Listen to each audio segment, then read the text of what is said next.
Akkam jirtu kabajamtootaaf hordoftoota qophii Oromiyaa 24 nagaaf jaalallii tokkummaan bakka jirtan hundumaatti isiniif yaatu jecha guyyaa har'aas qophii addaa dubartii uummata Oromoo kanaan dura bulchaa turtee fi nu illee yeroo ijoollummaa keenya akka afoolaatti dhageenyee kan guddanne giiftii gidirfamtuu yookiin akkoo manooyyee isiniif qabadheen dhiyaadheera. Namoonni chaanalii keenyaaf haaraa taatan illee anaa dhufsiniin jecha Oromiyaa 24 guyyaa guyyaatti qophii addaa seenaawwan jaalalaa mudannoo jireenyaa fi kan kana fakkaatan isiniif qabattee dhiyaatti. Isinillee subscribe gochuun maatii keenya akka taatan asumaan isin affeera. Hordoftoonni qophii keenyaas laayikii fi sheer akka nuuf gootan asumaan isin gaafachaa kallachumaan gara qophii keenyaatti isin fudhadha. Nagaan tura.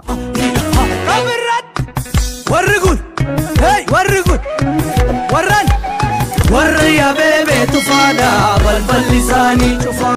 Bara durii giiftii biyya bulchitu maqaan ishee akkoo manooyyee jedhamtu tokko ture. Giiftiin kun uummata garmalee rakkisaa waan turteef namni hundumtuu odaa jalatti wal ga'ee Waaqayyoo galgala ganama harka isaanii gara samiitti ol kaasuun yoo kadhatan, yaa Waaqayyoo dhuguma yoo samiirra jirta ta'e giiftii gidirfamtuu kana ati nurraa buqqisi jechuun ganamaa galgala ni kadhatuun ture. Giiftii gidirfamtuun kun guyyaa tokko uummata wal ga'ee waamtee namoota gabaabaa ta'an mara akka fixxan jettee labsii yookiin ajaja dabarsite. Maaliif jedhanii uummanni yogguu ishee gaafatan aangoo koo keessa galanii waan jeeqaniif meeshaa waraanaa qabdan hundatti fayyadamuun uummata gabaabaa balleessaa jettee ajaja dabarsite. Uummanni yeroo sanaas baay'ee waan isheen sodaataniif namoota gabaabaa lafa sanarra jiran hundumaa luguuganii fixan. Isaan keessaa garuu nama tokko dhoksanii odaa jalatti hambifatani. Akkoon manooyyee erga kana raawwachiiftee booda otuu karaarra deemtuu kaannisni ishee hidde. Achumaan isheenis mana isheetti galtee gaaguraa fi kaannisa lafa kanarraa akka balleessitan jettee ajaja dabarsite. Uummannis namicha gabaabaa mala akka maluu fi hambifatan sana bira deemanii maal akka godhan gaafatan. Innis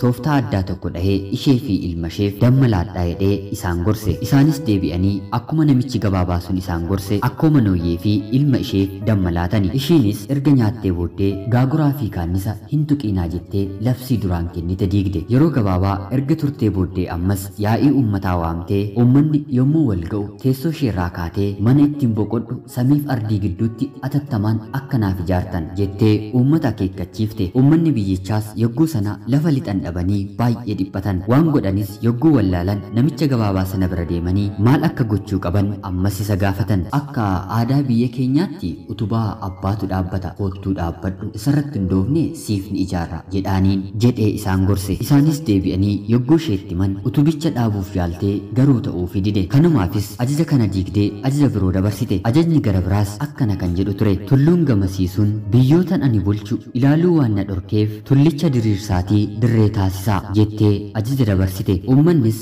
gorsa namicha abshaala sanarratti hundaa'uun yeroo isheetiin halkan hirribni fudhatu balbala cufanii karaa tulluun hin mul'anneen balbalaan baasan. Barii yeroo kaatu gama ishii yoo laaltu dirreen itti mul'annaan ajajni koo amma kunoo fiixaan ba'e jettee gammadde. Qajeelfamni ishee kun darbee yeroo xiqqoo erga turtee booda uummata walitti qabdee biyya koo laalee waliin ga'uu waan hin dadhabeef bineensa gafarsaa qabaa fidaatii kooraatti naa fe'aa jettee ajaja dabarsite. Uummannis mala barbaadanii namicha gabaabaa sana bira deeman. Reefuu Waaqayyo furmaata isiniif kennuuf fedhe. Isaanis akkamitti jennaan funyoo fi shiboo qopheessaatii gara bosonaa deemaa gafarsa qabaa fidaa. Akkuma isheen jettetti kooraa irratti fe'aa fi achumaanis ishee irratti jabeessaa hidhaa jedhee uummata sana gorse. Uummannis akkaataama gorsameen gafarsa qabuun irratti ishee hidhan. Daandii isheen irra deemtu sun darbee boolla waan qabuuf gafarsichatu deemuu boolla yoo lixu rifatee utaalee ba'uun akkoo manooyyee fudhatee bosona keessa bade. Yeroo kanas ishee kuffisuun lafarra harkisee hallayyaa labuusuun lubbuu ishee dabarse. Uummannis sana booda nagaa argatee jireenya haaraa fi gaarii jiraachuu jalqabee jedhama.